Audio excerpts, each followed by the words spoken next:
সাথী। সাথী এই শব্দটির ব্যাখ্যা কে কিভাবে করে? মিত্র, সখা, বন্ধু। কিন্তু অর্থ একটাই, তিনি যিনি আপনার সঙ্গী হন আর তিনি যার সাথী আপনি হন। এবার সব থেকে বড় প্রশ্ন হলো এটাই যে তিনি কে হতে পারেন যাকে আপনি আপনার সাথী বলে মেনে নিতে পারেন, নিজের সখা, নিজের মিত্র, নিজের বন্ধু মেনে নিতে পারেন। আপনার সাথী হলেন তিনি যিনি দুঃখের সময় আপনার পাশে থাকবেন, আপনার হাত ধরে থাকবেন।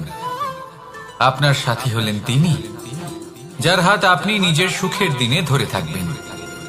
সেই সাথীরই হাত ধরুন যিনি দুঃখে সবসময় আপনাকে সাহায্য করার জন্য তৎপর হয়ে থাকেন, আপনার পাশে থাকেন, আর যাকে সুখের দিনে আপনি আপনার সাথে রাখতে পারেন। আর যখন আপনার সাথে আপনার এই সাথী থাকবে তখন আপনি এটা বুঝবেন যে যখন জীবনে দুঃখ আসে তখন এই দুঃখ কমে যায়, সবার মধ্যে ভাগ হয়ে যায়। আর যদি তখন সুখ আসে তাহলে সেটা সবার উপস্থিতিতে আরো বেড়ে যায়। এটাই হলো প্রেম, এটাই হলো ভালোবাসা, এটাই হলো সঙ্গ। যেমন সম্পর্ক আমার আর রাধার মাঝে। তাহলে আসুন আর আমার সাথে ভালোবেসে বলুন, রাধা রাধা।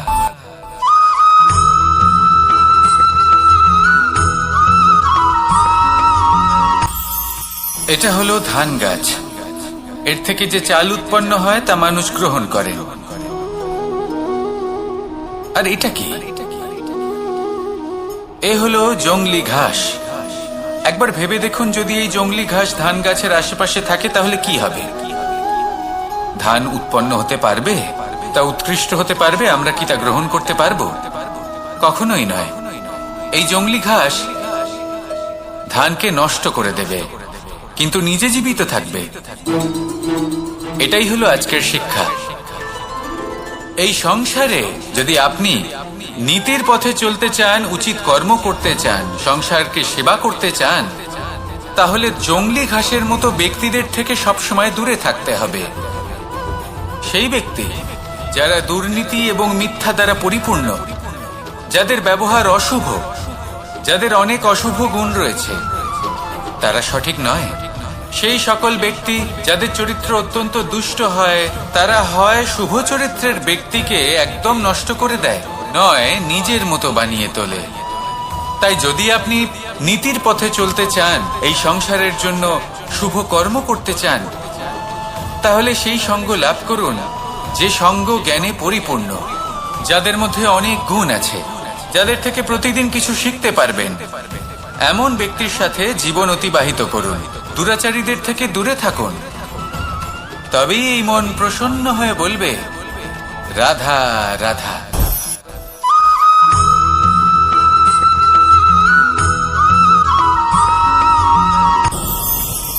ভয়ের সাথে আমরা সবাই পরিচিত, কষ্টও আমরা সবাই পেয়েছি। কখনো কখনো আমরা অসুস্থ হয়ে পড়ি, আর এমন সময় হলে মাতার মমতা, কখনো বাবার স্নেহ, কখনো বন্ধুদের পাশে থাকার অনুভূতি আমাদের রোগ নিরাময়ে সাহায্য করে। কখনো যদি আমরা নিরাশ হয়ে পড়ি, তখন যদি আমাদের কোনো আপনজন আমাদের দুটো ভালো কথা বলে, তখন আমাদের মনোবল বেড়ে যায়। ঠিক তেমন সংসারের এই রঙ্গমঞ্চে যদি আপনি পীড়িত অনুভব করেন, কিছু শুভ কথা আলোচনা করুন, কিছু স্তুতি গান করুন, কিছু মুহূর্তের জন্য হলেও নিজের ইষ্টদেবের কথা স্মরণ করুন আর প্রার্থনা করুন। সাহস বাড়বে, শক্তিও বৃদ্ধি পাবে এবং সামনে এগিয়ে চলার পথও দেখতে পাবেন। তখন এই মন প্রসন্ন হয়ে বলবে, রাধা রাধা।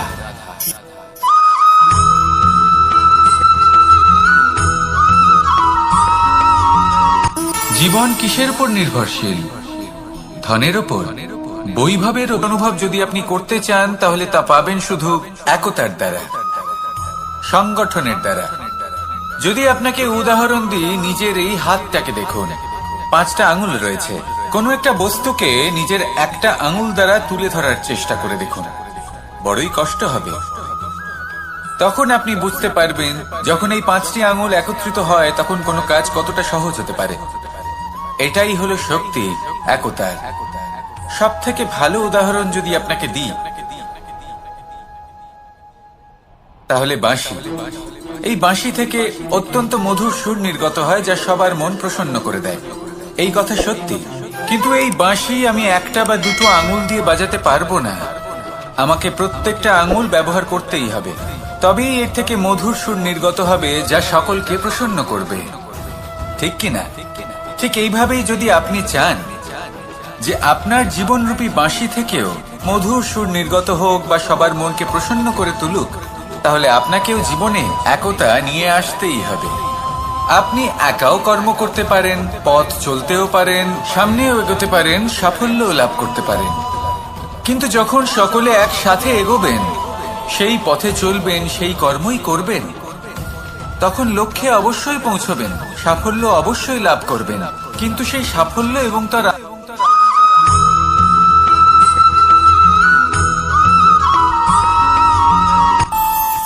আমাদের মনে যখন কোনো প্রশ্ন ওঠে, কোনো দ্বন্দ্ব জাগে, তখন আমরা যাই আমাদের গুরুর কাছে, আমাদের আরাধ্যের কাছে গিয়ে জিজ্ঞেস করি।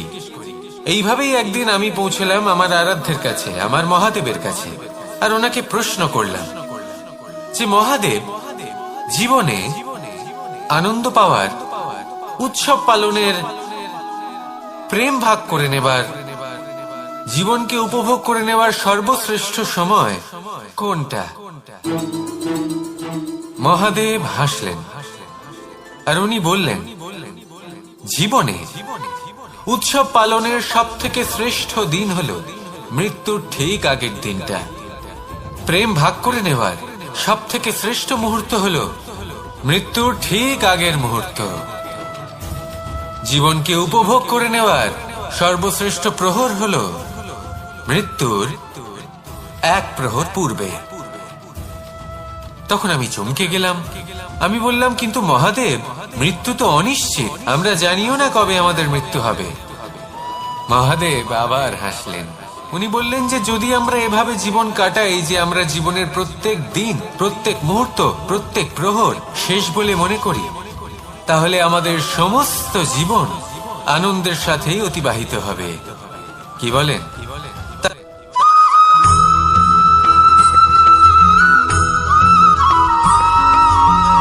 মানুষের মানসিকতা এমন হয় যে সে যতটা করে আশা করে যে তার থেকে অনেক বেশি তার বদলে সে পাবে। দেখুন, সবকিছুই আপনার ভাবনা চিন্তার উপর নির্ভর করছে। আপনি যদি ফলের বিষয়ে ভেবে কর্ম করতে থাকেন, তাহলে সেটা অনুচিত। জীবনের আসল আনন্দ হলো নিজের কর্ম করতে থাকা, ফলের চিন্তা করা উচিত নয়।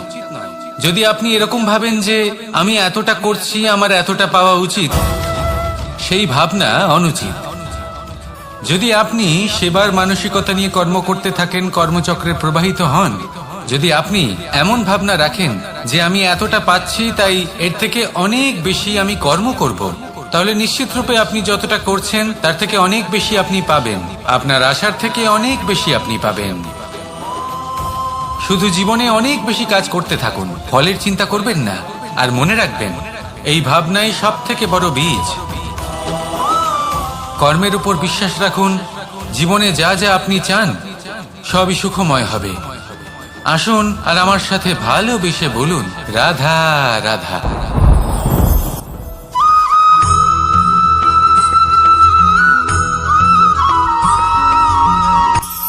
কখনো কোনো বাগানের কোনো বৃক্ষকে দেখেছেন যেখানে সুগন্ধি ফুল থাকে, রসালো ফল থাকে?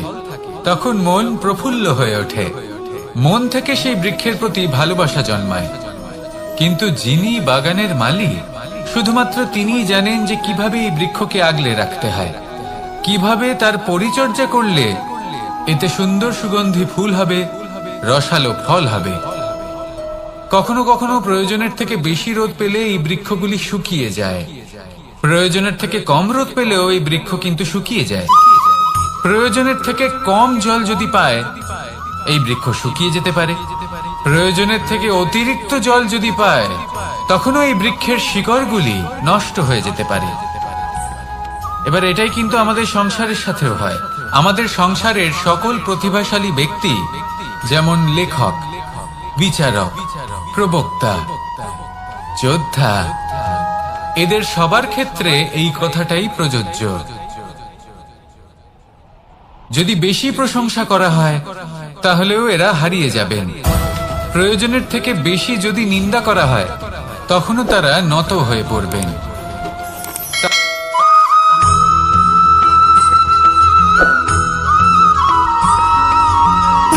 সুখ, দুঃখ এবং শক্তি, এই তিন হলো এই সংসারের ত্রিদেবের মতো। আমাদের জীবনে যা কিছু ঘটছে এই তিনটির ভিত্তির উপরেই হচ্ছে। আসলে এই সংসারের একটা নিয়ম আছে, যখনই আপনি কিছু লাভ করেন এই সংসার আপনার পরীক্ষা নেয়। এটা জানার জন্য আপনার পরীক্ষা নেয় যে আপনি যা কিছুই লাভ করেছেন আপনি কি আদৌ সেটার যোগ্য কিনা। ঠিক সেইভাবেই এই সুখ, দুঃখ এবং শক্তি আপনার পরীক্ষা নিয়ে থাকে। যখন সুখ আসে তখন সে আপনার পরীক্ষা নেয় যে আপনার মধ্যে অহংবোধ জাগ্রত হয়নি তো। যদি অহংবোধ চলে আসে তাহলে সুখ সেখানেই সঙ্গ ত্যাগ করে। দুঃখ আপনার ধৈর্যের পরীক্ষা নিতে থাকে, আর যদি আপনার মধ্যে ধৈর্য না থাকে তাহলে এটা আপনাকে আরো বেশি দুঃখের গভীর অন্ধকারে ঠেলে দেবে। সেখানে শক্তি পরীক্ষা নেয় আপনার বিনম্রতার। যদি আপনি বিনম্র না হন তাহলে হয় এই শক্তি আপনার সঙ্গ ত্যাগ করবে, নয় এই শক্তি বিনম্রতার অভাবে আপনার পতনের কারণ হতে পারে। এই সংসারে যে কোনো ব্যক্তি যিনি এই পরীক্ষায় উত্তীর্ণ হয়ে থাকেন এই জীবনে তিনি সাফল্য লাভ করেন। আসুন আমার সাথে ভালোবেসে বলুন, রাধা রাধা।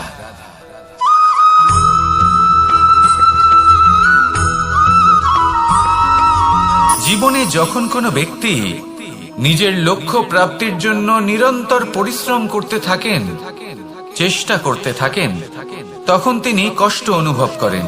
কখনো শারীরিক কষ্ট, কখনো মানসিক কষ্ট। এবার উনি এটা ভাবতে থাকেন যে আমি কি উচিত করছি নাকি অনুচিত করছি। কারণ অন্যদিকে এমন একজন ব্যক্তিও আছেন যিনি একদমই পরিশ্রম চেষ্টা করছেন না। তিনি মদিরা পান করেন, বিলাসিতায় জীবন কাটান, অলস প্রকৃতির হয়ে ওঠেন, নিদ্রাতে বিলীন হয়ে থাকেন আর ভাবেন যে তিনি সুখ লাভ করছেন। কিন্তু এরকম কেন হয়?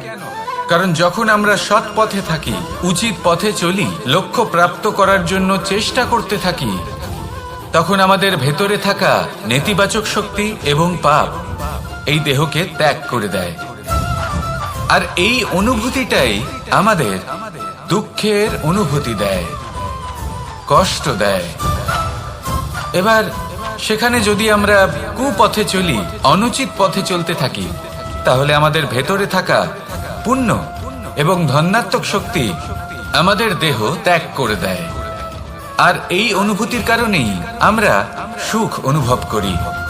কিন্তু কখনো ভাববেন যে এই সুখ বেশি সময় পর্যন্ত থাকে না। সেই জন্য সবসময় মনে রাখবেন, যদি আপনি জানেন যে এটাই আপনার লক্ষ্য, এটাই উচিত পথ, শুভ পথ, তাতে নিরন্তরভাবে এগিয়ে যেতে চেষ্টা করতে থাকুন। এই কষ্ট আপনাকে সুখের পরাকাষ্ঠায় কখন পৌঁছে দেবে তা আপনি জানতেই পারবেন না। আসুন আমার সাথে ভালোবেসে বলুন, রাধা রাধা।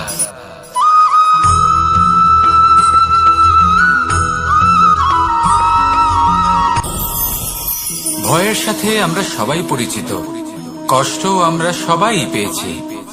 কখনো কখনো আমরা অসুস্থ হয়ে পড়ি, আর এমন সময় হলে মাতার মমতা, কখনো বাবার স্নেহ, কখনো বন্ধুদের পাশে থাকার অনুভূতি আমাদের রোগ নিরাময়ে সাহায্য করে। কখনো যদি আমরা নিরাশ হয়ে পড়ি, তখন যদি আমাদের কোনো আপনজন আমাদের দুটো ভালো কথা বলে, তখন আমাদের মনোবল বেড়ে যায়। ঠিক তেমন সংসারের এই রঙ্গমঞ্চে যদি আপনি পীড়িত অনুভব করেন, কিছু শুভ কথা আলোচনা করুন, কিছু স্তুতি গান করুন, কিছু মুহূর্তের জন্য হলেও নিজের ইষ্টদেবের কথা স্মরণ করুন আর প্রার্থনা করুন। সাহস বাড়বে, শক্তিও বৃদ্ধি পাবে এবং সামনে এগিয়ে চলার পথও দেখতে পাবেন। তখন এই মন প্রসন্ন হয়ে বলবে, রাধা রাধা।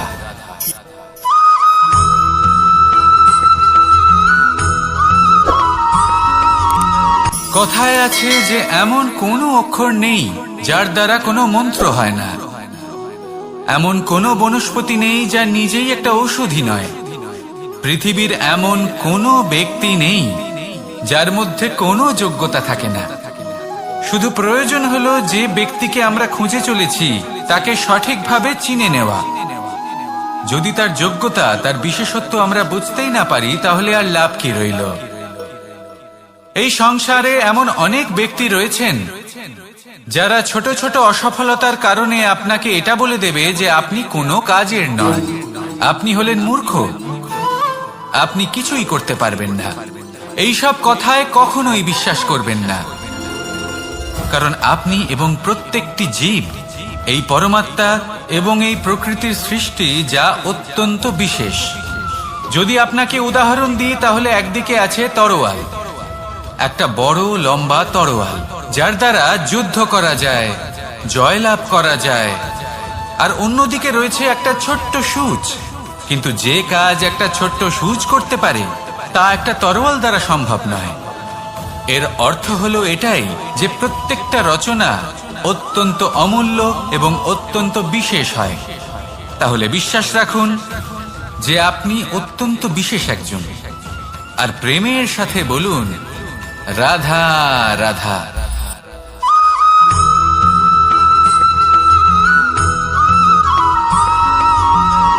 কেউ বলে জীবন খুব ক্ষণস্থায়ী, কেউ বলে জীবন হলো একটা সুন্দর স্বপ্নের মতো, আবার কেউ বলবে জীবন হলো এক কঠোর সত্য। কিন্তু জীবন আসলে কি? জীবন হলো আপনারই প্রতিবিম্ব, একটা দর্পণ। অর্থাৎ আপনি জীবনকে সেইভাবেই পাবেন যেরকম আপনি নিজেকে প্রতিপন্ন করবেন। যদি আপনি দর্পণের দিকে তাকিয়ে হাসেন, তাহলে আপনি সামনে হাসি মুখী দেখতে পাবেন। এবার যদি আপনি গম্ভীর হয়ে থাকেন, তাহলে আপনি একজন রুষ্ট ব্যক্তি দেখতে পাবেন। শেষে সবথেকে বেশি গুরুত্বপূর্ণ হলো আপনার চেষ্টা। আপনাকে সবসময় চেষ্টা করতে হবে যাতে আপনি নিজেকে প্রসন্ন এবং ইতিবাচক মনোভাবে রাখেন। এটা হলো আপনারই উত্তরদায়িত্ব, তাকে পালন করুন। এই মনকে প্রসন্ন রাখুন, এই সংসারকে সুন্দর বলে মনে হবে, আর এই মন প্রসন্ন হয়ে বলবে রাধা রাধা।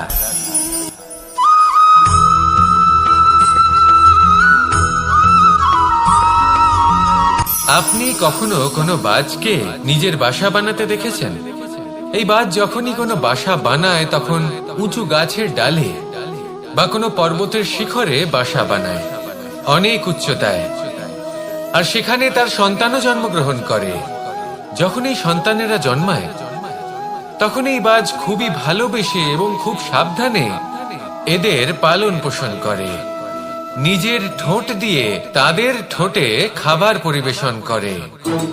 কিন্তু যেই সেই সন্তানেরা হৃষ্টপুষ্ট হয়ে যায় এবং সেই কথা বাজ নিজে বুঝতে পেরে যায়, সেই বাজ নিজেই সেই বাসা ছিন্ন ভিন্ন করে দেয়।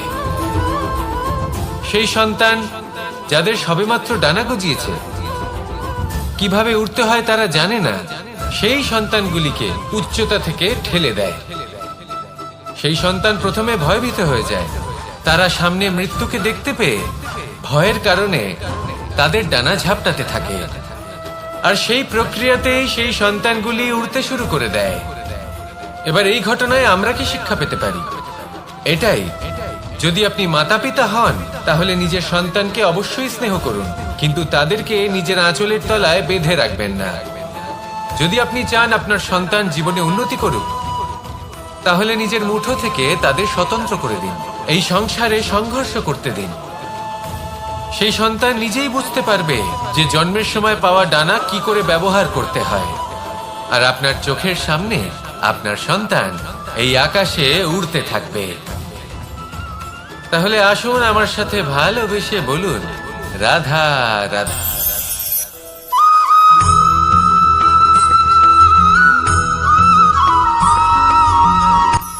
এই সংসারে সাফল্য লাভ করার জন্য জ্ঞানের প্রয়োজন হয়, পরিশ্রমের প্রয়োজন হয়, দৃঢ় নিষ্ঠার প্রয়োজন হয়, নিরন্তর চেষ্টা করা প্রয়োজনীয়।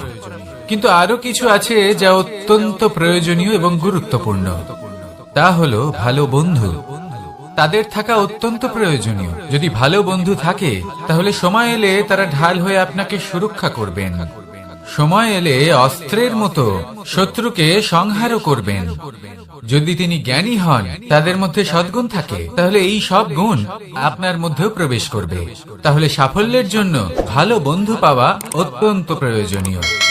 কিন্তু শুধু বন্ধু কেন, ভালো শত্রুও থাকা প্রয়োজনীয়। এবার আপনি ভাববেন, আমি কি বললাম? যদি আপনার জীবনেও ভালো অর্থাৎ শক্তিশালী শত্রু থাকে, তাহলে আপনিও শক্তিশালী হতে থাকবেন। এই শত্রু আপনাকে প্রেরিত করবে আরো বেশি শক্তিশালী হয়ে ওঠার।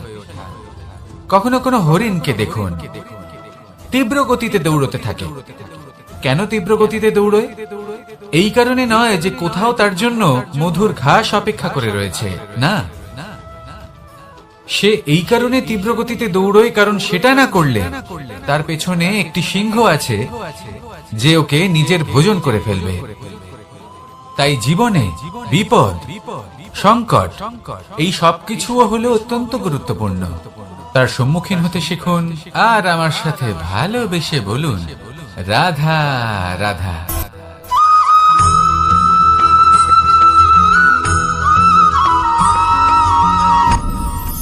আপনি কি কখনো কোনো জলের ধারা দেখেছেন?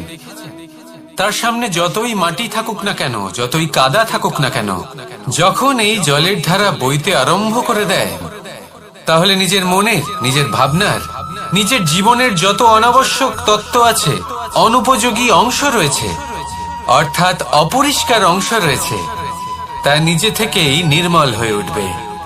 আর যেরকম জলের ধারা কখনো থেমে থাকে না, সব সময় বয়ে চলে, সেইভাবে আপনিও কখনোই থামবেন না।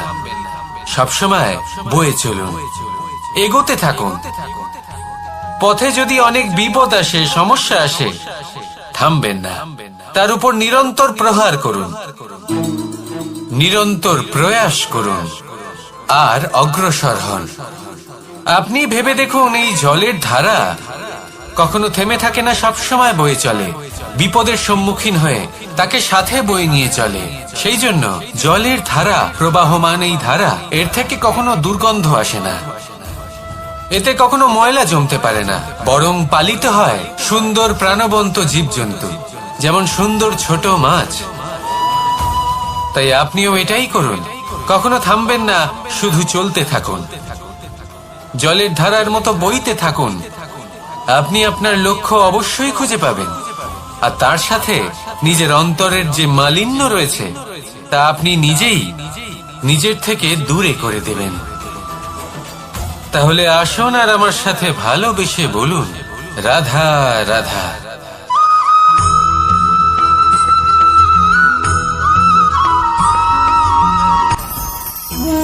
ভোজন।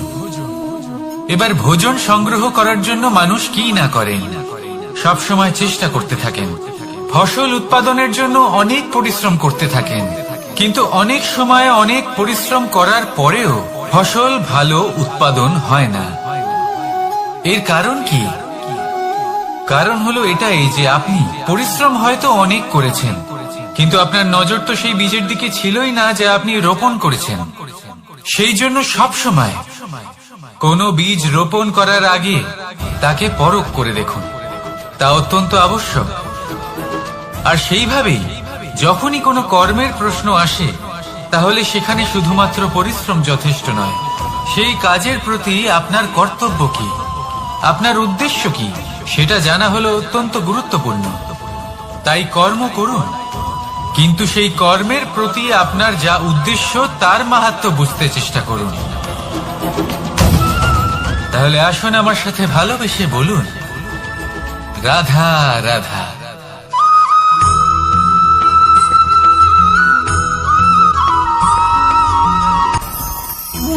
ভোজন। এবার ভোজন সংগ্রহ করার জন্য মানুষ কি না করেন, সব সময় চেষ্টা করতে থাকেন। ফসল উৎপাদনের জন্য অনেক পরিশ্রম করতে থাকেন, কিন্তু অনেক সময় অনেক পরিশ্রম করার পরেও ফসল ভালো উৎপাদন হয় না। এর কারণ কি? কারণ হলো এটাই যে আপনি পরিশ্রম হয়তো অনেক করেছেন, কিন্তু আপনার নজর তো সেই বীজের দিকে ছিলই না যা আপনি রোপণ করেছেন। সেই জন্য সব সময় কোনো বীজ রোপণ করার আগে তাকে পরখ করে দেখুন, তা অত্যন্ত আবশ্যক। আর সেইভাবেই যখনই কোনো কর্মের প্রশ্ন আসে, তাহলে সেখানে শুধুমাত্র পরিশ্রম যথেষ্ট নয়, সেই কাজের প্রতি আপনার কর্তব্য কি, আপনার উদ্দেশ্য কি, সেটা জানা হলো অত্যন্ত গুরুত্বপূর্ণ। তাই কর্ম করুন, কিন্তু সেই কর্মের প্রতি আপনার যা উদ্দেশ্য তার মাহাত্ম্য বুঝতে চেষ্টা করুন।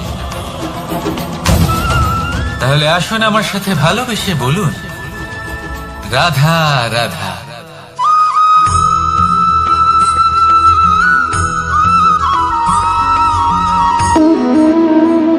সম্পর্ক হলো আমাদের জীবনের একটি আধার। কিছু সম্পর্ক এমন যা আমরা জন্মসূত্রে লাভ করি, যেমন পরিবার, মা, বাবা। কিছু সম্পর্ক আছে যা আমরা জীবনে অর্জন করে থাকি, তা সে প্রেমের হোক, স্নেহের হোক বা বন্ধুত্বের। এই সকল সম্পর্ক লাভ করার বা গড়ে তোলার 5টি ধাপ রয়েছে।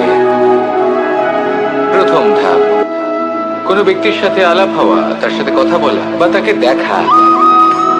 দ্বিতীয় ধাপ, সে ব্যক্তিকে আমাদের ভালো লাগা। তৃতীয় ধাপ,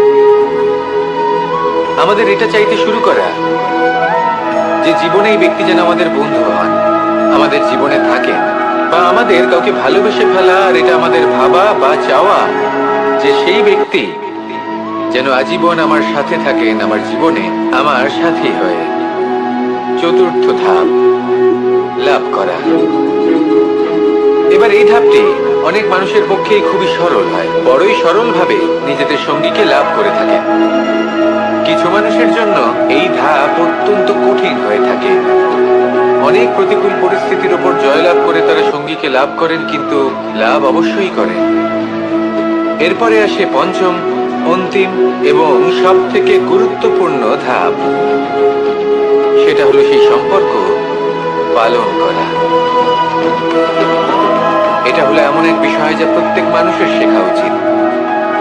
যদি ব্যক্তি নিজের জীবনে সম্পর্ক রক্ষা করতে শিখে যান, তবে প্রত্যেক সম্পর্ক তার জীবনকে স্বর্গ করে তুলবে।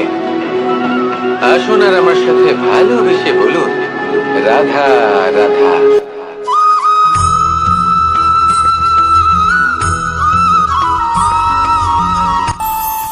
আমাদের মনে যখন কোনো প্রশ্ন ওঠে, কোনো দ্বন্দ্ব জাগে, তখন আমরা যাই আমাদের গুরুর কাছে, আমাদের আরাধ্যের কাছে গিয়ে জিজ্ঞেস করি। এইভাবেই একদিন আমি পৌঁছলাম আমার আরাধ্যের কাছে, আমার মহাদেবের কাছে, আর ওনাকে প্রশ্ন করলাম যে মহাদেব, জীবনে আনন্দ পাওয়ার, উৎসব পালনের, প্রেম ভাগ করে নেবার, জীবনকে উপভোগ করে নেওয়ার সর্বশ্রেষ্ঠ সময় কোনটা? মহাদেব হাসলেন আর উনি বললেন, জীবনে উৎসব পালনের সব থেকে শ্রেষ্ঠ দিন হলো মৃত্যুর ঠিক আগের দিনটা। প্রেম ভাগ করে নেওয়ার সব থেকে শ্রেষ্ঠ মুহূর্ত হলো মৃত্যুর ঠিক আগের মুহূর্ত। জীবনকে উপভোগ করে নেওয়ার সর্বশ্রেষ্ঠ প্রহর হলো মৃত্যুর 1 প্রহর পূর্বে। তখন আমি চমকে গেলাম।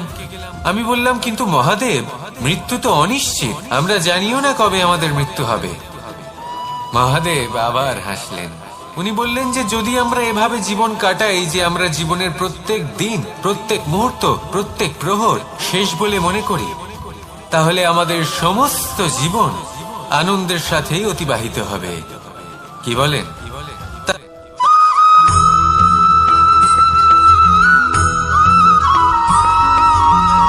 এই সংসারে কোনো বস্তু হোক বা ব্যক্তি হোক, তার একার গুরুত্ব কিন্তু খুব বেশি নয়। একটা উদাহরণ হিসেবে বৃষ্টির ফোঁটাকে ভেবে দেখুন।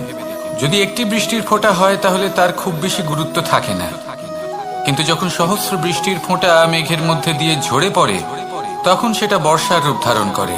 সেই বর্ষা যা এই প্রকৃতিকে শান্ত করে। সেইভাবেই পাথরের ছোট টুকরো তার খুব বেশি গুরুত্ব থাকে না, কিন্তু যখন অসংখ্য পাথরের টুকরো একত্রিত হয় তখন তা পর্বতের আকার ধারণ করে। সেইভাবেই কিছু মানুষ যখন একত্রিত হন তখন তৈরি হয় পরিবার, কিছু পরিবার যখন একত্রিত হয় তখন তৈরি হয় সমাজ, যখন অনেক সংখ্যক সমাজ একত্রিত হয় তখন তৈরি হয় রাজ্য। এবার এই রাজ্যের সব থেকে গুরুত্বপূর্ণ ব্যক্তি হতে পারেন রাজা, কিন্তু তাও সেই রাজা একা কিছু করতে পারেন না। যুদ্ধ লড়ার সময় তারও নিজের সৈন্যদলকে প্রয়োজন পড়ে। কিন্তু এই সংসারে এমন একজন ব্যক্তি আছেন যিনি একাই সব কাজ করতে থাকেন, এবং সেই ব্যক্তি হলেন মা। আমাদের জীবনে একজন পিতার ভূমিকা কিন্তু নিঃসন্দেহে অমূল্য, কিন্তু আমাদের সকলের জীবনে যে ভূমিকা একজন মায়ের তা অন্য কারোর থাকে না। একজন মা একাই সন্তানকে বড় করতে পারেন, সংস্কারী করে তুলতে পারেন, তার জন্য পরিশ্রম করেন। আর এত কিছু কাজ করার পরেও তার কাজের জন্য তিনি প্রশংসা অবশ্য পান না। উল্টে যদি সেই সন্তান অনুচিত পথে চালিত হয়, অনুচিত কর্ম করে, তখন সেই মাকেই অপবাদের পাত্র হয়ে উঠতে হয়। আমাদের জীবনে মায়ের যোগদান কতটা সেটা বুঝুন। আপনাকে বড় করে তোলার জন্য উনি কতটা পরিশ্রম করেছেন সেটা বুঝুন। আজ থেকে, এখন থেকে, এই মুহূর্ত থেকে মাকে সম্মান করতে শিখুন। যখন সময় পাবেন, যখন সুযোগ হবে, তখন তার প্রশংসা করুন, ওনারও ভালো লাগবে। আর মায়ের এই মমতার জন্য, তার এই ভূমিকার জন্য আসুন সবাই মিলে আমরা তাকে প্রণাম করি, আর সকলে মিলে ভালোবেসে বলি রাধা রাধা।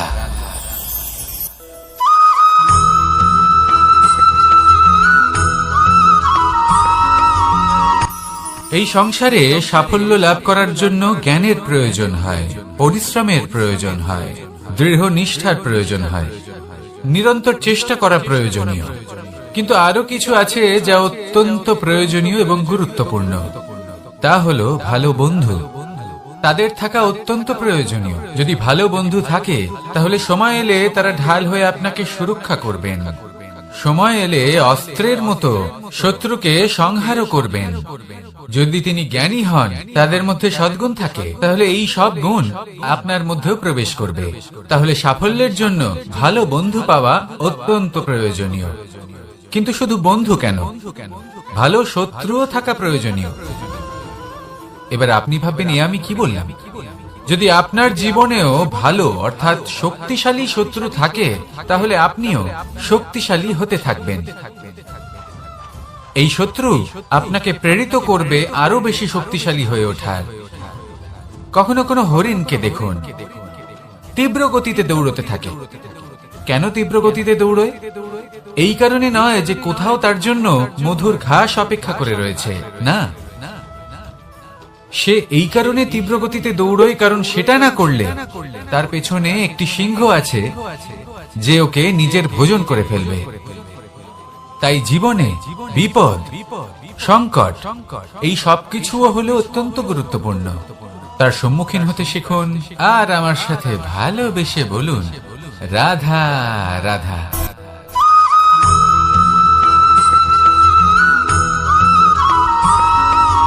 কথায় আছে, প্রত্যেক পুত্র তার পিতার প্রতিচ্ছবি হয়, আর সমস্ত প্রতিচ্ছবি চায় যেন সে তার অস্তিত্ব প্রাপ্ত করতে পারে। পুত্র চায় সে যেন তার পিতার মতো হয়, বা কখনো কখনো তার থেকেও শ্রেষ্ঠ হয়। সেটা কোনো অনুচিত ব্যাপার নয়। অনুচিত তখন হয় যখন পুত্র নিজের পিতার মতো হবার স্বপ্ন পূরণ করতে গিয়ে বা তার থেকেও শ্রেষ্ঠ হওয়ার স্বপ্ন পূরণে অনুচিত পথের আশ্রয় নেয়। কারণ তারপরে সে তার পিতার গুণগুলি আত্মসাৎ করতে চায় না। সে শুধুই এটা চায় যে সংসারের চোখে যেন আমি শ্রেষ্ঠ প্রমাণিত হই। এটা অনুচিত। সংসারে এমন অনেক মানুষ আছেন যারা এই কারণে শ্রেষ্ঠ হবার চেষ্টা করেন যাতে তার পরিবারের, তার পিতার সম্মান বৃদ্ধি পায়। এমনও মানুষ থাকেন, আর এটাই হলো পার্থক্য উদ্দেশ্যের। মনে রাখবেন, যদি আপনার উদ্দেশ্য শুভ হয় তাহলে পথও শুভ হবে। যদি আপনার উদ্দেশ্য অশুভ হয় তাহলে পথও অশুভ হবে। তাহলে নিজের পিতার মতো হবার চেষ্টা অবশ্যই করুন, তার থেকেও শ্রেষ্ঠ হওয়ার চেষ্টা অবশ্যই করুন, কিন্তু মনে রাখবেন আপনার সংকল্প আর আপনার উদ্দেশ্য এই দুই শুভ হওয়া উচিত। তাহলে আসুন আর আমার সাথে ভালোবেসে বলুন, রাধা রাধা।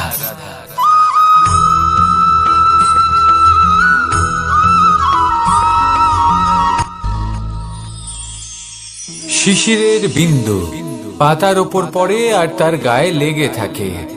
পাতা তাকে শুষে নিতে পারে না আর শেষ পর্যন্ত সে ঝরে পড়ে যায়। অন্যদিকে রয়েছে মেঘ এবং চাতক। এদের মধ্যে অনেক দূরত্ব থাকে। মেঘ থাকে আকাশে আর চাতক থাকে ধরিত্রীতে। কিন্তু যখন এই মেঘ থেকে বৃষ্টি ঝরে পড়ে, এই চাতক কিন্তু সেই জলই পান করে, নয়তো সে তৃষ্ণার্ত থেকে যায়। এবার অন্যদিকে দেখলাম শিশির বিন্দু আর পাতার এই সম্পর্ক। এরা খুব কাছাকাছি থাকে, ঘনিষ্ঠও থাকে। অন্যদিকে রয়েছে মেঘ এবং চাতকের সম্পর্ক, যাদের মধ্যে অনেক দূরত্ব থাকা সত্ত্বেও তারা খুব ঘনিষ্ঠ, তাই না? এই সারমর্ম খুব সরল। এই নৈকট্য, এই দূরত্ব, তা আপনার সম্পর্কে প্রভাব কিছুতেই ফেলতে পারে না। এই নৈকট্য, এই দূরত্ব, এসব হলো শুধুমাত্র মনের ব্যাপার। কখনো আপনি অনুভব করেছেন আপনি কারোর থেকে অনেক অনেক দূরে আছেন, অনেক দূরে আছেন, তাও সেই ব্যক্তির প্রতি আপনি টান অনুভব করেন। সেখানে আপনি কারোর সাথে প্রত্যেক দিন অতিবাহিত করেন, সমস্ত জীবন অতিবাহিত করেন, সব থেকে বেশি সময় তার সাথে অতিবাহিত করেন, তাও তার প্রতি সেই টান অনুভব করেন না। এই সংকেত হলো মনের দূরত্বের। তাহলে মনের এই দূরত্ব দূর করুন আর আমার সাথে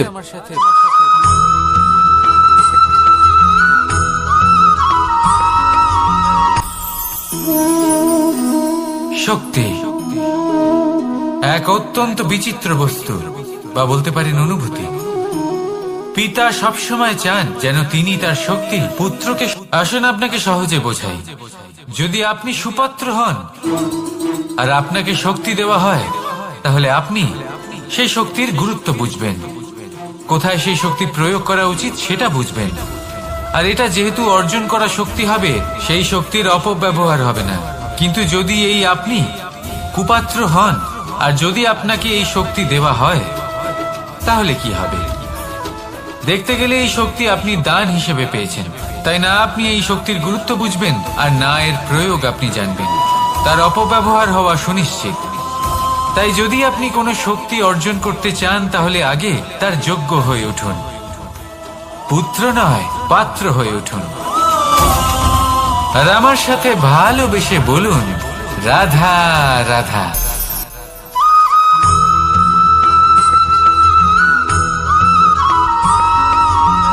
ভালো, শুধু ওনাদের কঠোর ব্যবহার দেখলে আমরা একটু ভয় পেয়ে যাই। এবার ওনাদের এই কঠোর ব্যবহার আমাদের ভালো না লাগলেও অত্যন্ত আবশ্যক, কারণ মাতার থেকে আমরা যে শক্তি লাভ করি তা যেন নিয়ন্ত্রণ হারিয়ে বিধ্বংসী না হয়ে ওঠে। আমরা যেন কোনো কুপথে না চলে যাই, আমরা কখনো যেন দোষ না করে ফেলি। শুধু সেই জন্য পিতা এবং গুরু একটু কঠোর হয়ে ওঠেন, এবং ওনাদের এই কঠোর আচরণ ভবিষ্যতে গিয়ে আমরা অবশ্যই বুঝতে পারি। জীবনে কিছু বছর আমরা এগিয়ে যাই আর তারপর আমরা বুঝতে পারি যে বাবা এবং গুরু আমাদের যথেষ্ট ভালোবাসতেন, কিন্তু ওনাদের ভালোবাসার বহিঃপ্রকাশ আলাদা। প্রয়োজনীয় হলো এটা দেখার, এটা বোঝার যে শুরু থেকে আমাদের প্রতি ওনাদের আচরণ কেমন ছিল। ওনাদের কঠোর হওয়ার পেছনে ওনাদের ভালোবাসাটা বোঝার চেষ্টা করুন, ওনাদের চিন্তাটা বোঝার চেষ্টা করুন, ওনাদের পথপ্রদর্শনের আড়ালে আপনার ভবিষ্যতের জন্য যে পরিকল্পনা ওনারা করেছেন সেটা বোঝার চেষ্টা করুন। তখন আপনারা বুঝতে পারবেন ওনাদের ভালোবাসাকে। আপনার মনের মধ্যে আপনা থেকেই ওনাদের প্রতি সম্মান জেগে উঠবে। নিজের পিতা এবং নিজের গুরু এই দুজনের প্রতি কৃতজ্ঞতা প্রকাশ করুন আর আমার সাথে ভালোবেসে বলুন, রাধা রাধা।